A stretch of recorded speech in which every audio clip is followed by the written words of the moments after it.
So great writers of this age were Jonathan Swift, Alexander Pope and Dr. Johnson. So these writers wrote more in prose. All right. So I must say that Dr. Johnson is known for his dictionary, and Alexander Pope is known for his mock epic satire, The Rape of the Lock, and that is really masterpiece work of Alexander Pope. And now we are discussing Jonathan Swift's The Battle of the Books. So in this age, they wrote critical work. Critical means the work which criticizes other works, which judges other works. So critical work, and sometimes they also wrote literary but in prose style. all right. तो इन्होंने किया क्या, इन्होंने अपने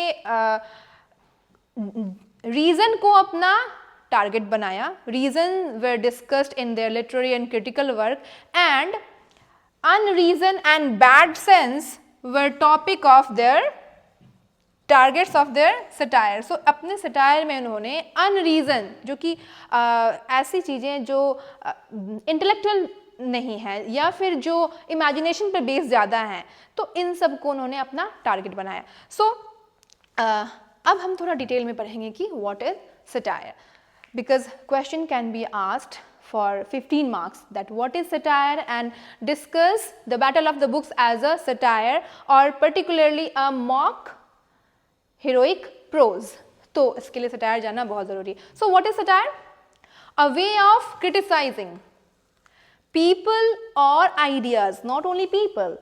These satire is to ridicule, to criticize ideas also in a humorous way, not in a biting way, not in an attacking way, that is like कोई भी ऐसी बात जो तुम्हें पसंद नहीं आती तो तुम्हें उसे ख़त्म ही कर देना. नहीं, you have to make it indirect, you have to judge it indirectly. In that way we use satire.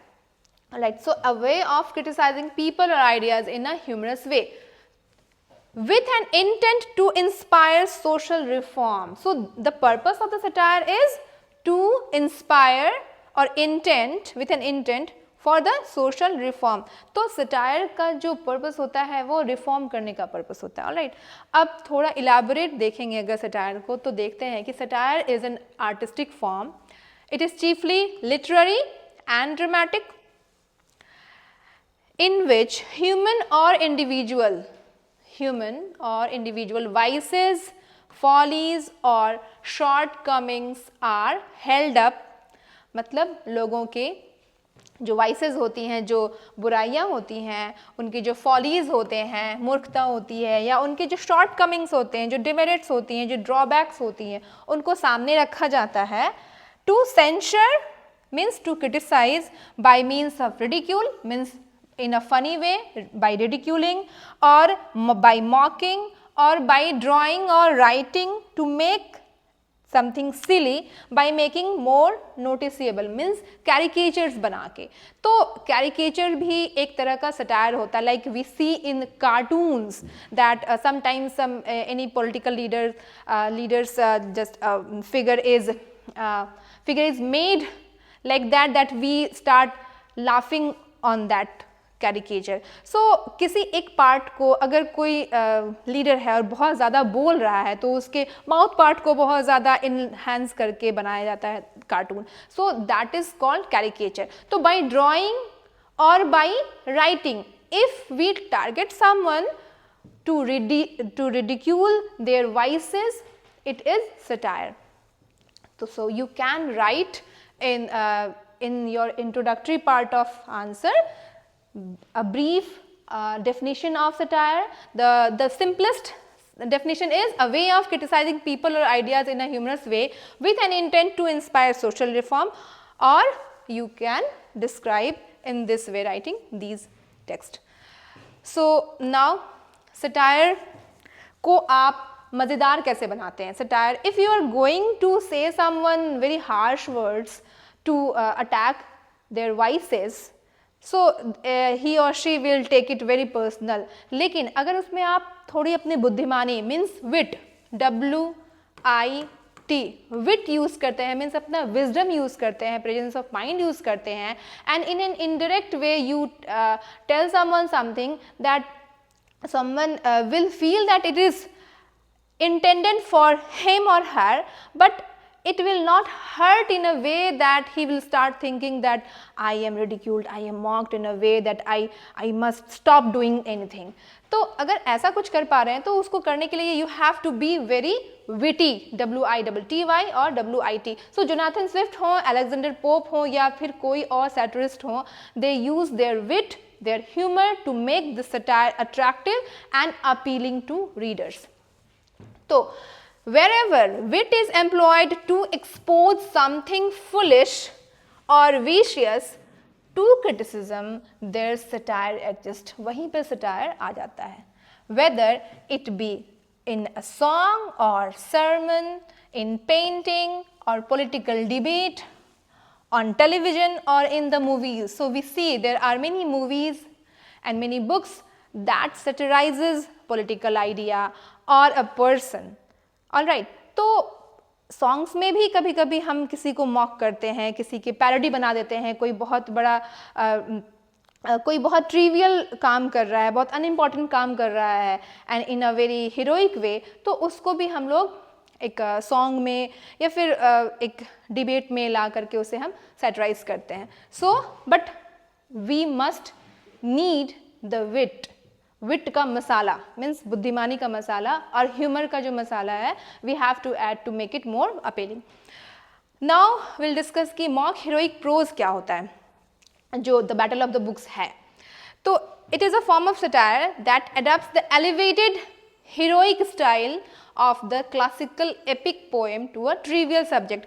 Means अब मैं थोड़ा सा फिर से इस एज के बारे में बताते हुए बताऊंगी. This is Augustan age. This is product of Augustan age, and people of Augustan age were obsessed with the Roman era, the classical antiquity, जहाँ होमर, वर्जिल एंड ने बहुत सारे बड़े बड़े एपिक्स लिखे थे जिसमें हीरोज़ को स्टैब्लिश किया गया था. Their grandiose, their stalwart personality.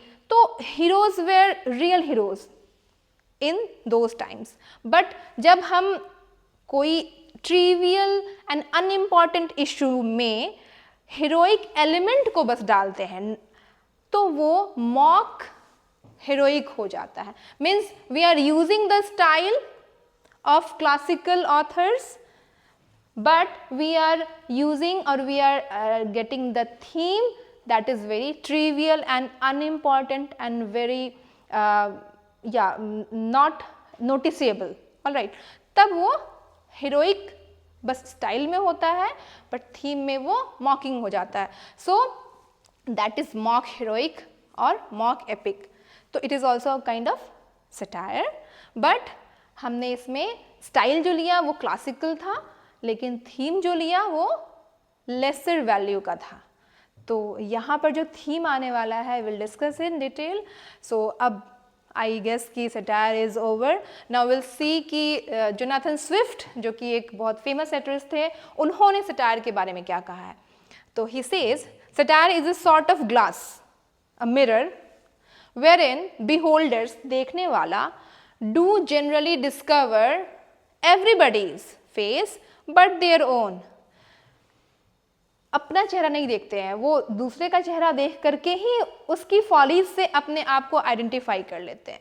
So in satire एक ऐसा ग्लास है जैसे कि साहित्य जो है समाज का दर्पण है, इसी तरह सटायर जो है ऐसा दर्पण है जिसमें हम दूसरों की फॉलीज देख करके अपने आप को करेक्ट करने के लिए इंस्पायर होते हैं. बट हम लोग अपनी फॉलीज उसमें नहीं देख पाते, दूसरों की फॉलीज देखते हैं. सो ऐसा मिरर जिसमें अपनी फॉलीज ना दिखे, दूसरों की फॉली, दूसरों के वाइसेस दिखें और उससे हम खुद को रिफॉर्म करने के लिए आगे बढ़ते हैं. तो that kind of glass is satire.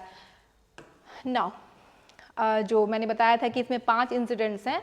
So start with the first incident. यही इस सटायर का मेन बॉडी है, मीन्स जो मेन थीम है, सेंट्रल थीम है, वो यही, सेंट्रल सीन यही है. सो इसमें होता क्या है, डिस्प्यूट, डिस्प्यूट मीन्स झगड़ा, between ancient and the मॉडर्न्स for the right.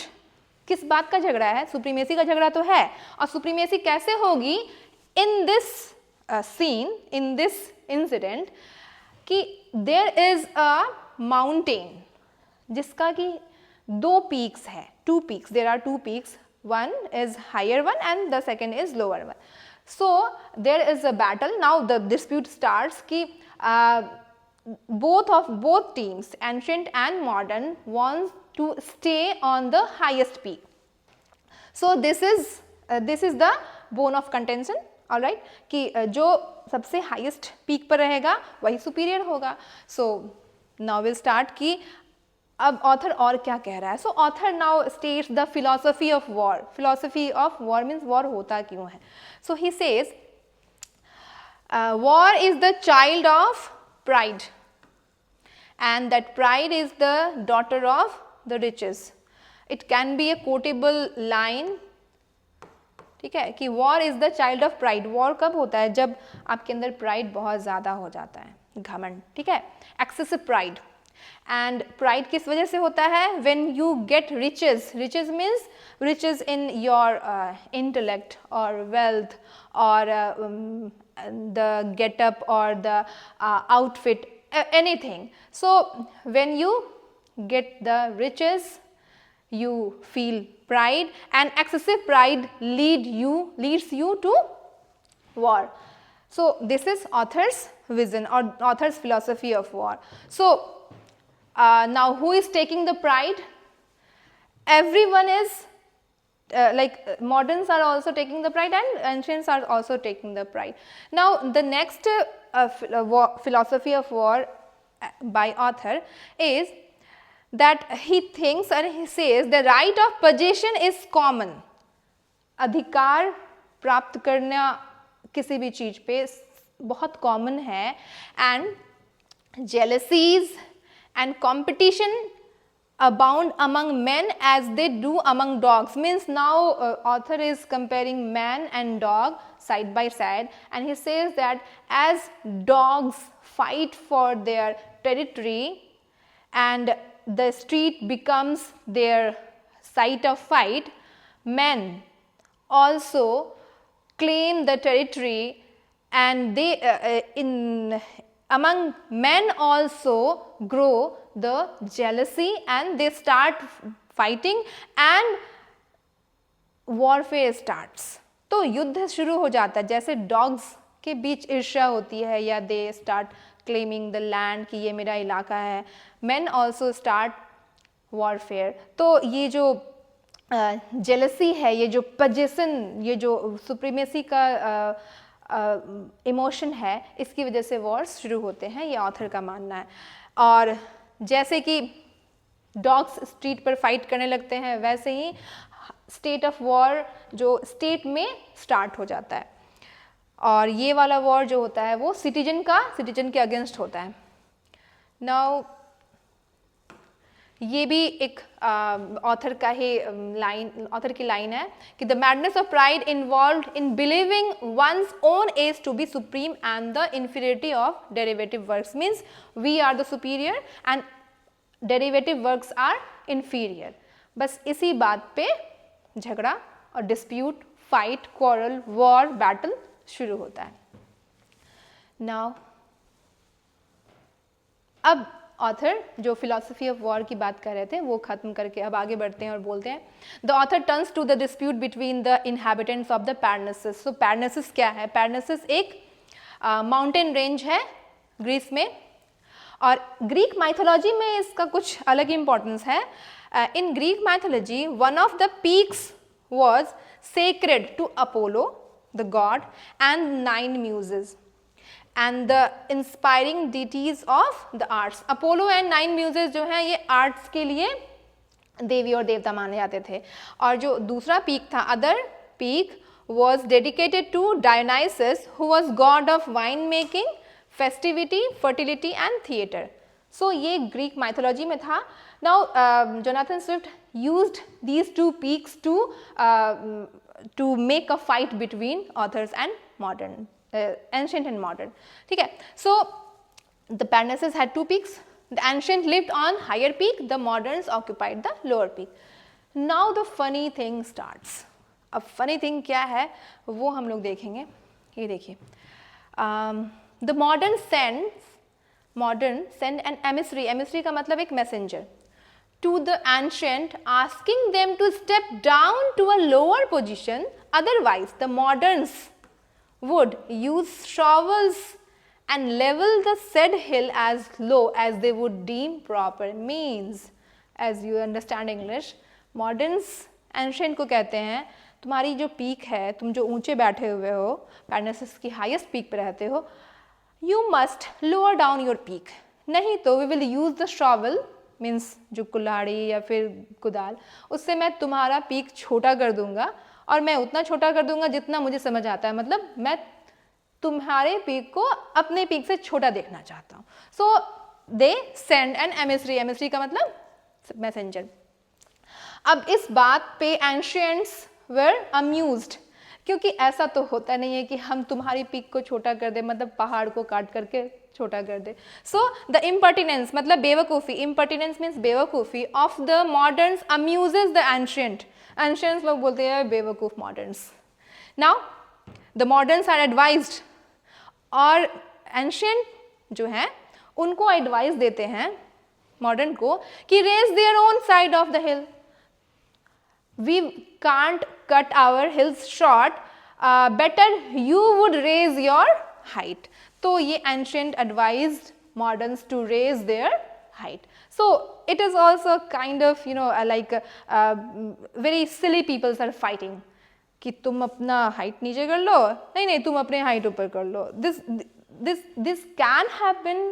There is a solution. अगर moderns अपने आप को मोर क्यूरेट करें, मीन्स ज़्यादा पढ़े लिखें या फिर कुछ एक्स्ट्रा एबिलिटी लाएं, so they can raise their height.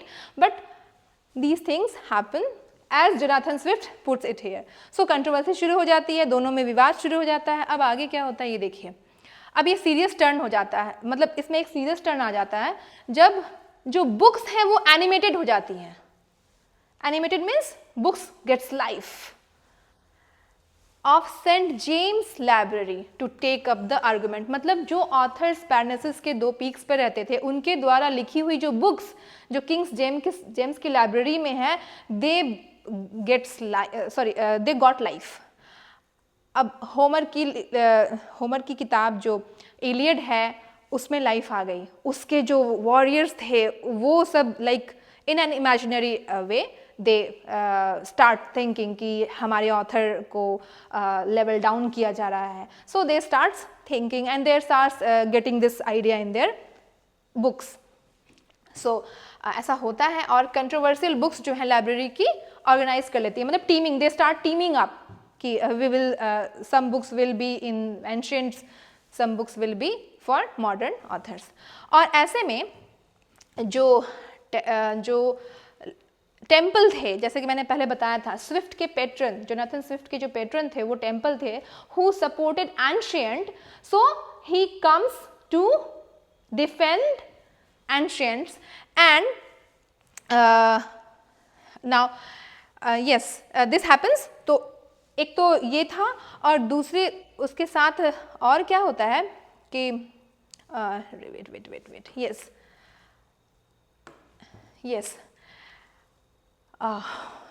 so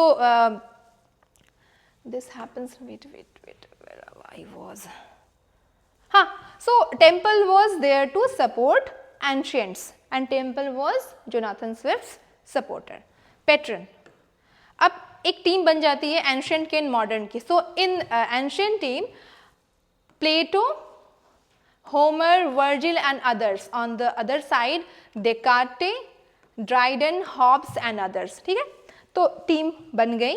और बेंटले जो कि लाइब्रेरियन था, जेम्स लाइब्रेरी का लाइब्रेरियन था, he was supporter of मॉडर्न्स. Alright, तो वो यहाँ पर मॉडर्न के लिए इंक्लाइन होता है और वो थोड़ा अनफ्रेंडली एटीट्यूड शो करता है एंशियंट के लिए. ठीक है, अब ऐसे में जब टीम बन गई है तब अब और ज़्यादा एनिमिटी जो है वो राइज करती है दोनों के बीच, जो हीटेड कुछ exchange means they start intensifying their emotions.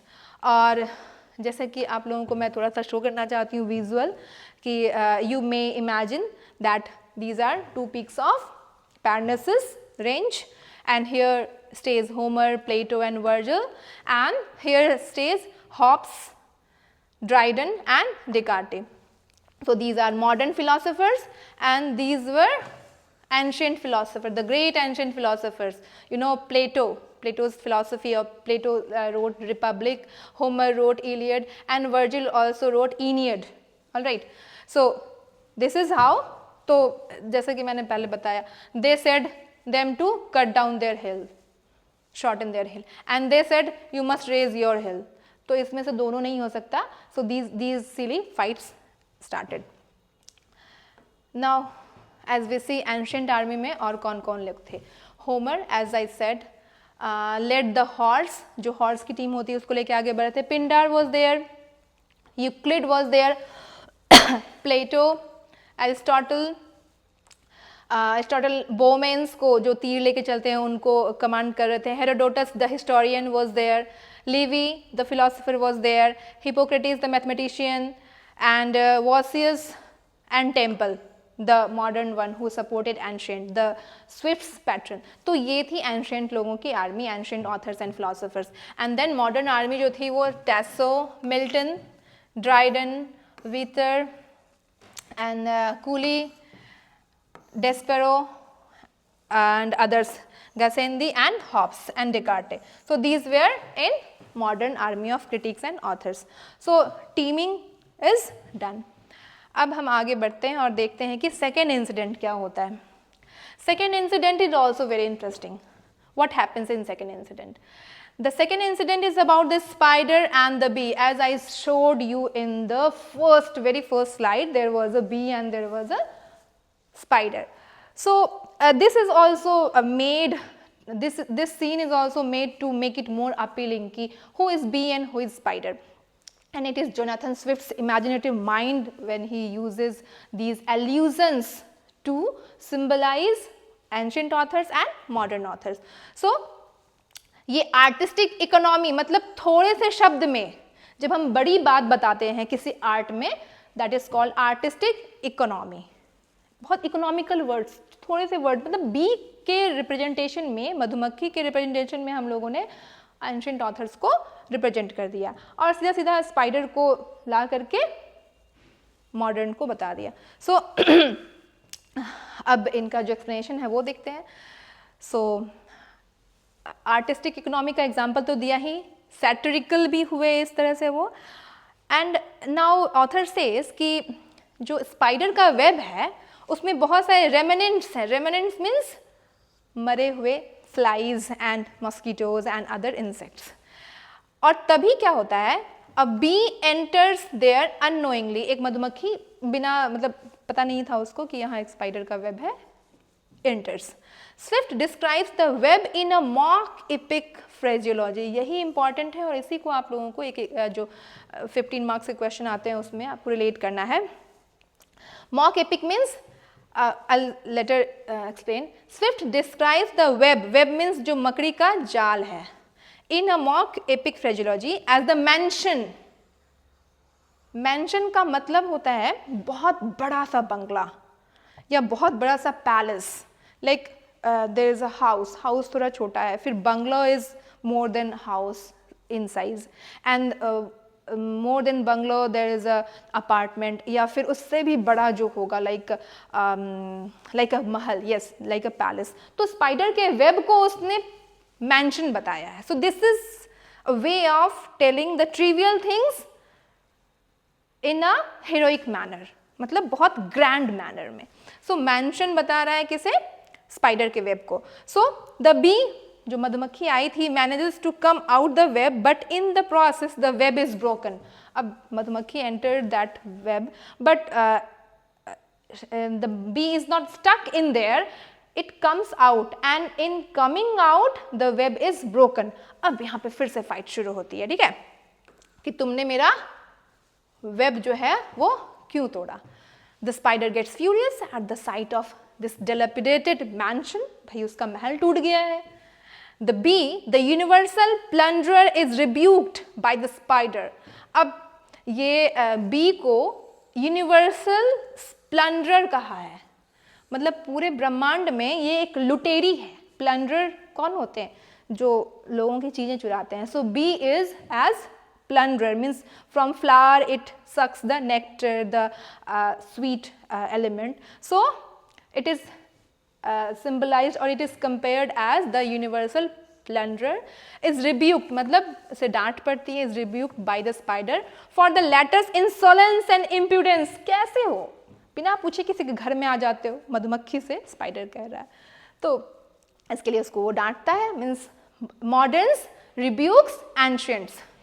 Now the allegorical significance of the episode is made explicit through Aesop. Aesop एक क्लासिकल राइटर हैं और इन्होंने भी यही वाला कंपैरिजन यूज किया था बी को, जो कि यूनिवर्सल प्लंडर होता है. मतलब bee which is agile, bee which is active, and spider stays in a corner of any house और any any corner. So the bee stands for the ancients while the spider is the representative of the moderns. So as you can imagine कि कैसे वहाँ fight हो रही होगी या कैसे वहाँ डिस्कशंस हो रहे होंगे that bee you are not genuine, you are just a plunderer and I am the spider, I weave the web, I am more, I am more laborious, or I am more diligent. I weave my own spider and you plunder or you steal others' element or nectar. So you are the worst, I am the superior. So this is fight of supremacy. तो spider और bee के बीच होता है. देखिए, bee is more agile and it is so Swift does not support anyone. Swift just places two parties and he just enjoys. I guess he is a satire. He is a satirist. His duty is to place things to you and you have to decide that who is better or who is worst or who is more superior. But this satire is also about about pedantry. Means when we take very unimportant things to a very high manner, then it is also our silliness. So we must appreciate both ancient and modern, and this is the viewpoint of Jonathan Swift also, that he does not support anyone. He just places, he just keeps both parties in front of us in a satire, in a literary form, in a book, in the battle of the books, and he just leaves us to decide who is better or who is not better, or both of them are good in their own places. So there are some questions, important questions from two incidents, like discuss the battle of the books giving the main arguments of both sides, means ancient and moderns. उसके बाद give an exposition of the allegory of spider and the bee, जो अभी बताया कि किस तरह spider अपने आप को डिफेंड कर रहा है और बी को प्लंडर, यूनिवर्सल प्लंडर कर रहा है. इसे डिस्कस करना है. And the battle of the books as a store house of sarcastic humour and irony, इसे डिस्कस करने के लिए एक क्वेश्चन ये बन सकता है. And what is satire? Discuss Jonathan Swift as a satirist with special reference to the battle of the books. Battle of the books के दो इंसिडेंट्स भी at least you will discuss and you will define satire. तो ये एक अच्छा answer बन सकता है. Even it has 5 incidents, but 2 incidents are more important. And the battle of the books is a mock heroic in prose. जैसा कि मैंने बताया, mock heroic का मतलब when we use the high style, the heroic style of classical antiquity, but the theme is very trivial and in a mocking way we present the topic. So it is mock heroic. So if you agree, then you have to give reason in support of your stand. So this these questions can be asked, one of them can be asked. So enjoy the lecture, or you can read it by your own. Thank you very much. Bye.